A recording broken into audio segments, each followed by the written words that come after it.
Hello, welcome to another episode of Cooking with Corona. Although, as you'll know if you're watching up to this point, we're not actually cooking with Corona, we are in fact cooking whilst in Tier 2, that is of course, unless you're suffering from COVID-19, in which case I suppose we are in fact cooking with Corona with respect to the connotations that appear within that sentence. Now, we're not really cooking, of course, today, we're more brewing. We're going to try eggnog. My mother's round here decorating this flat, even though I never would do myself because I'm such a, well, as an American friend called me, the eternal Grinch. But I want to do something vaguely festive, so I should be making eggnog, or trying to.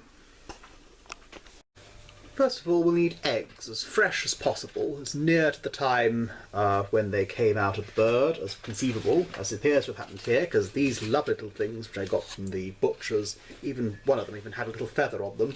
Look at the strange shape of this one. I don't think that makes a whole lot of difference, but still, it's eggnog, so it's kind of essential that we should have eggs inside it, unless of course you're making the vegan recipe, which I'm not going to make today or probably ever. Now, if you watch the Advocat recipe, then you'll know by now how to separate the eggs from the whites. The reason it differs from Advocat is that you do actually put the whites in as well, but not together, at least not in most recipes. So, it's almost round, this one. Fish out the yolk like so. Some recommend you do this with your fingers, but only if you're confident. Do not, on any account, prick it. Carry on with a further 5 of them. Just in case you have an overwhelming desire to know what sugar in a bowl looks like, it's there. Now, I measured that out into one bowl. I do not put it with the egg yolks, I put it in an altogether separate one. So,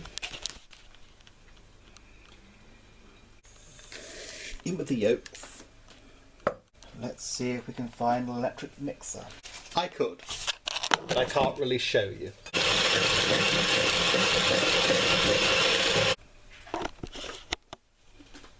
See how nice and yellow it is, almost like the mixture of a cake? Well, of course, if you're making cake, that's where you combine other things, but this is something quite different. So we set this aside. Next,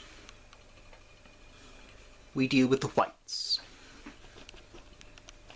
Now the next most important thing in eggnog, after the egg itself, are the dairy products, the milk and the cream and so on. So of course this is not a recipe for vegans, except when it is.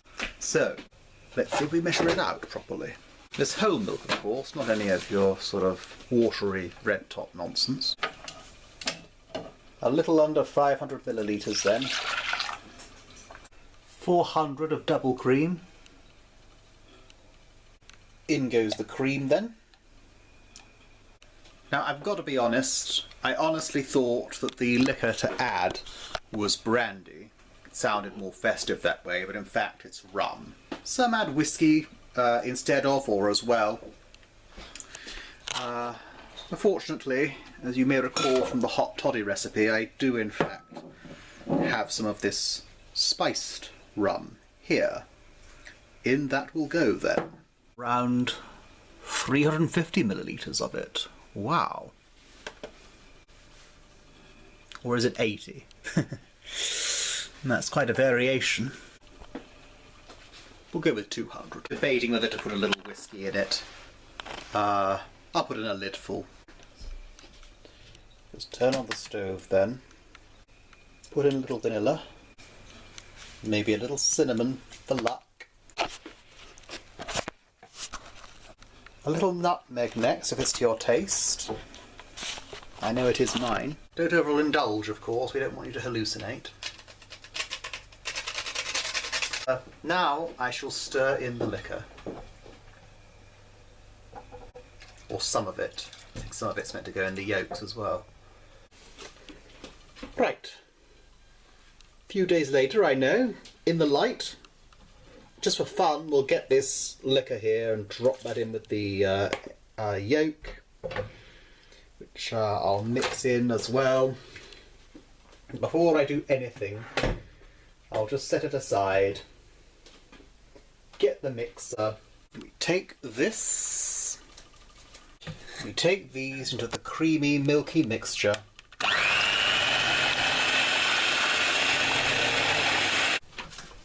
Now we'll mix that.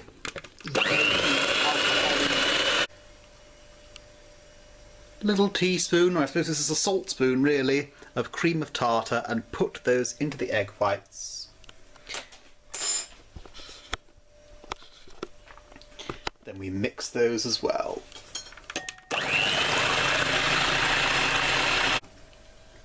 Isn't that pretty? We take some of this creamy, milky mixture and stir them into the yolk. Not too much at a time, not too little at a time.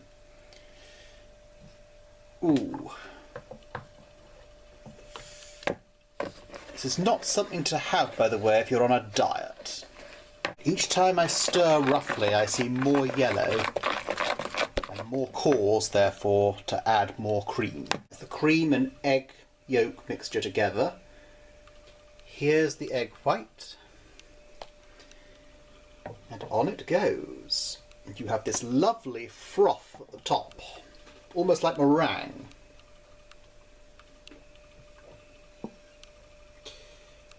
Either serve it in a bowl, as I am doing here, or partially on the stove, as I've also done, or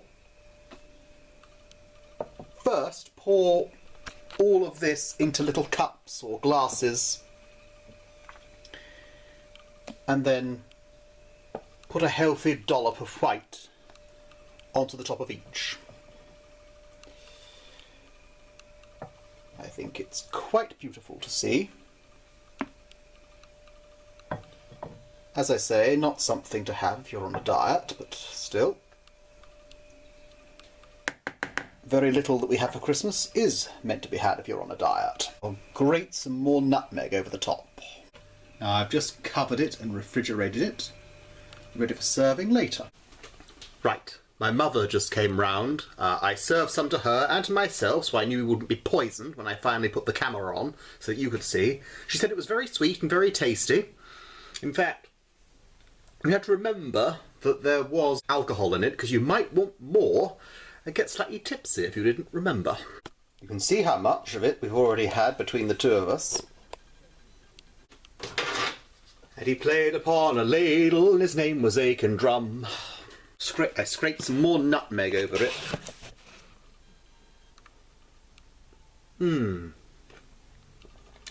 Delicious. And I have a splint of cinnamon with it as well.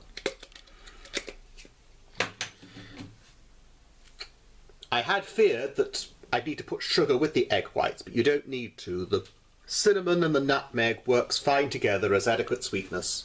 And the sugar that's in with the yolk and the cream. That's beautiful eggnog. Try it yourself if you like. Next Christmas, New Year. And if you don't want to, then don't.